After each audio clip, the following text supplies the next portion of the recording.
Brexit trade talks between the UK and the European Union are on the brink of collapsing following talks between Boris Johnson and Ursula von der Leyen this evening. The Prime Minister and President of the European Commission held a call at 7 p.m. this evening, and a Number 10 spokeswoman has admitted negotiations had reached a serious situation and said it is now very likely the UK will leave the bloc without a formal trade deal.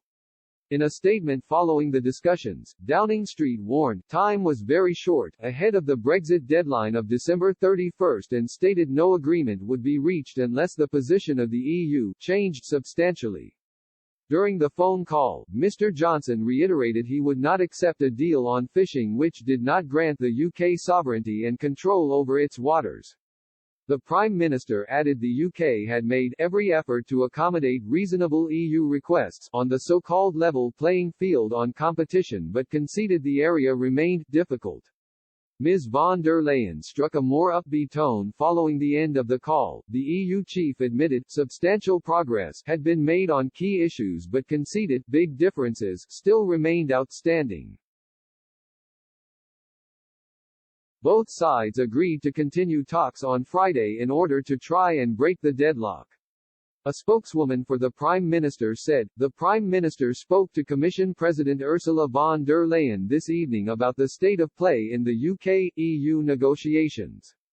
The Prime Minister underlined that the negotiations were now in a serious situation. Time was very short and it now looked very likely that agreement would not be reached unless the EU position changed substantially. He said that we were making every effort to accommodate reasonable EU requests on the level playing field, but even though the gap had narrowed, some fundamental areas remained difficult. On fisheries, he stressed that the UK could not accept a situation where it was the only sovereign country in the world not to be able to control access to its own waters for an extended period and to be faced with fisheries quotas which hugely disadvantaged its own industry.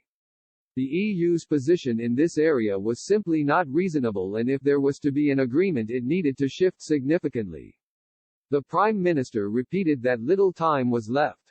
He said that, if no agreement could be reached, the UK and the EU would part as friends, with the UK trading with the EU on Australian-style terms. The leaders agreed to remain in close contact.